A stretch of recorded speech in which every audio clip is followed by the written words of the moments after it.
69,000 सहायक शिक्षक भर्ती मामले में इलाहाबाद हाई कोर्ट की लखनऊ खंडपीठ द्वारा 13 अगस्त को फैसला ओबीसी और SC/ST वर्ग के अभ्यर्थियों के पक्ष में आया, जिसमें लखनऊ बेंच ने कहा कि आरक्षण का घोटाला हुआ है। जो ओबीसी का आरक्षण 27% होना चाहिए वो 3.86% मात्र मिला है, और जो 21% SC/ST के जो आरक्षण है उसमें 21% की बजाय 16.2% मिला है। इसके अलावा आरक्षण की जो भी अनियमितताएं हुई हैं उसको कोर्ट ने स्वीकार किया और सरकार को कटघरे में खड़ा करते हुए 3 महीने का समय देकर दोबारा से नई सूची जारी करने का आदेश इलाहाबाद हाई कोर्ट की लखनऊ खंडपीठ द्वारा दिया गया। अब शिक्षक अभ्यर्थियों द्वारा नियुक्ति पत्र में देरी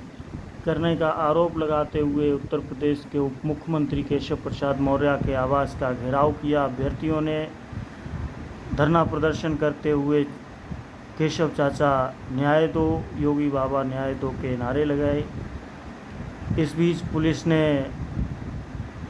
विरोध प्रदर्शन को रोकने के लिए, धरना प्रदर्शन को रोकने के लिए शिक्षक अभ्यर्थियों पर खूब लाठियां भी भांजी और ओबीसी नेताओं के पास जो सरकार में मंत्री हैं उनके आवास का घेराव करने का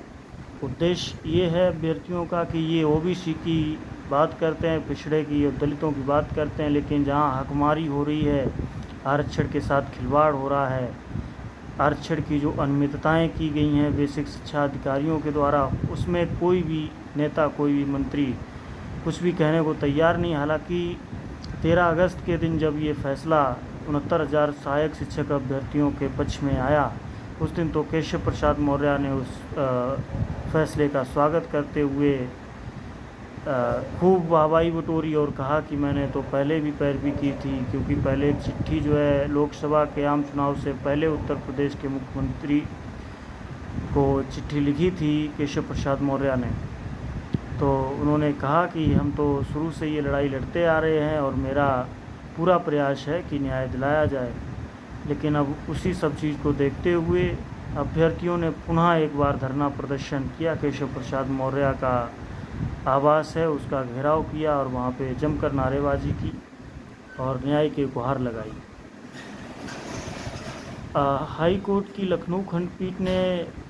ये माना कि आरक्षण में धांधली हुई है, घोटाला हुआ है। उसके साथ साथ ये भी कहा है कि अगर कोई भी आरक्षित वर्ग का अभ्यर्थी सामान्य वर्ग के बराबर अगर मेरिट में आता है तो उसको जो है सामान्य वर्ग में ही माइग्रेट किया जाना चाहिए, ऐसा कहा है। और आरक्षण की जो अधिनियम है 1994 उसका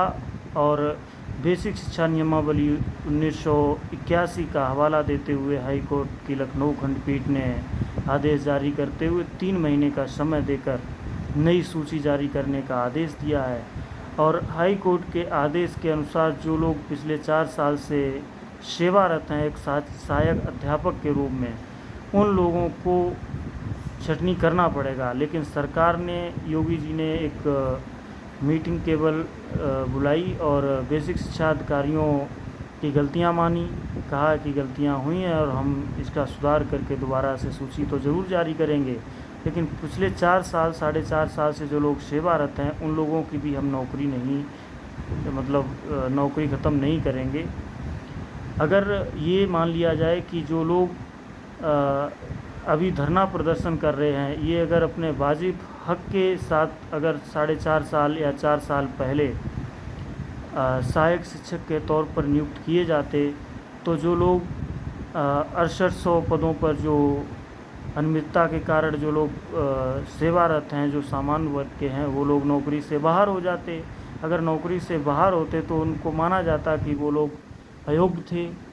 अगर योगी जी ये कहते हैं या सरकार ये कहती है कि नहीं हम उन लोगों को भी रखेंगे, तो नियमावली के अनुसार तो वो लोग अयोग्य थे। अगर उनको रखा जाएगा 6800 पदों पर, तो क्या 6800 पदों का कोई अनुपात निकाला जाएगा जो 69,000 सहायक शिक्षक भर्ती में जितने सामान्य लोग हैं भर्ती होंगे, वो और जो 6800 लोग हैं इनका कोई अनुपात निकाल के, या फिर जो ओबीसी एससी वर्ग के जो लोग सहायक शिक्षक भर्ती में नियुक्त होंगे 69,000 में नई सूची के आधार पर, क्या उनके अनुपात में कोई नई भर्तियां भी सरकार निकालेगी, या कोई समायोजन ओबीसी एससी एसटी वर्ग के लोगों का भी करेगी, या केवल जो है 6800 लोगों को ही और उसमें समायोजित करेगी। अगर 6800 लोगों को समायोजित करेगी सरकार, तो एक नया सवाल, एक नया मुद्दा जो है विपक्ष को मिल जाएगा, और फिर सवाल खड़ा होगा कि अब 6800 लोग जो अयोग्य होने वाले थे उनको सरकार द्वारा समायोजित करके नौकरी में रखा गया है।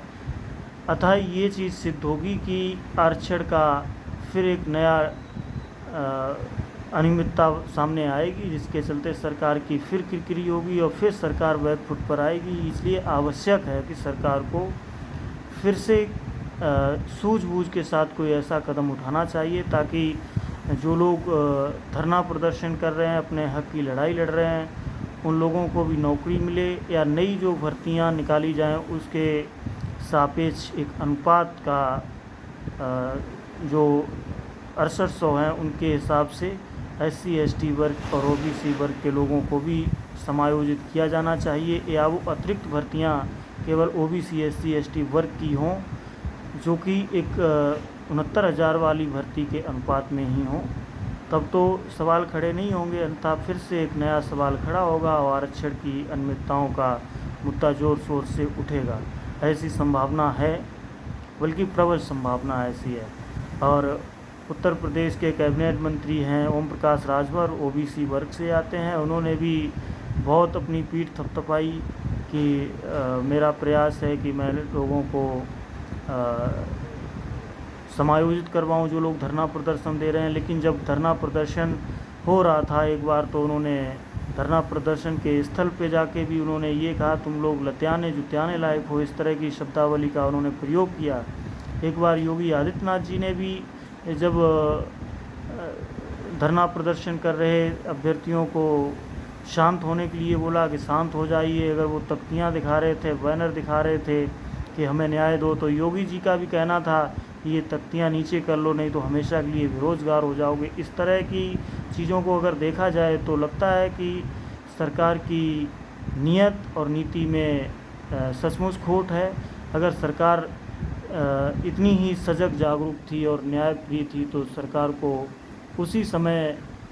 ये सब चीज़ों को ध्यान में रखना चाहिए था। जब आवाज़ उठी थी उसी समय कि एक विरोध प्रदर्शन शुरू होने लगे, उस समय ही सरकार अगर जागरूक हो जाती, सजग हो जाती, तो शायद इतना जो है लंबा आंदोलन भी नहीं होता और सरकार की इतनी किरकिरी नहीं होती जो आज सरकार हर फैसले के बाद बैक फुट पर आ रही है। इसलिए आवश्यक है कि सरकार को पूरी शिद्दत के साथ, और जो आरक्षण की नियमावली है, जो बेसिक शिक्षा नियमावली है, उन सब चीज़ों को ध्यान में रखते हुए न्याय करके लोगों को रोज़गार से जोड़ना चाहिए, ना कि लोगों को इतना हताश निराश होने दिया जाए ताकि वो अवसाद से ग्रसित हो जाएं, उनको जो है मानसिक पीड़ित हो जाएं। मानसिक प्रताड़ना झेलते झेलते पुलिस लाठियां भांज रही है, और विरोध प्रदर्शन करना तो उनका अधिकार है भाई, वो आरक्षण के नियमावली के अनुसार तो वो सिलेक्टेड हैं। सरकार को चाहिए उचित कदम उठाकर कि इन सभी लोगों को एसोसिएट करे, सहायक शिक्षक भर्ती 69,000 में इनको समायोजन करके नियुक्ति पत्र दे, ताकि लोगों का भरोसा बढ़े सरकार पर। आप सब लोगों को जो हमारा वीडियो देख रहे हैं, आप लोगों को ये जानकारी कैसी लगी कमेंट में बताएं। वीडियो को ज़्यादा से ज़्यादा शेयर करें और सब्सक्राइब ज़रूर करें। ज़्यादा से ज़्यादा अगर आप शेयर करते हैं तो लोगों तक ये हमारी छोटी सी आवाज़ पहुंचेगी और जो अभ्यर्थी हैं सहायक शिक्षक भर्ती के उनको न्याय मिले, इसलिए ज़्यादा से ज़्यादा लोगों को वीडियो को शेयर करें। धन्यवाद, सभी को नमस्कार।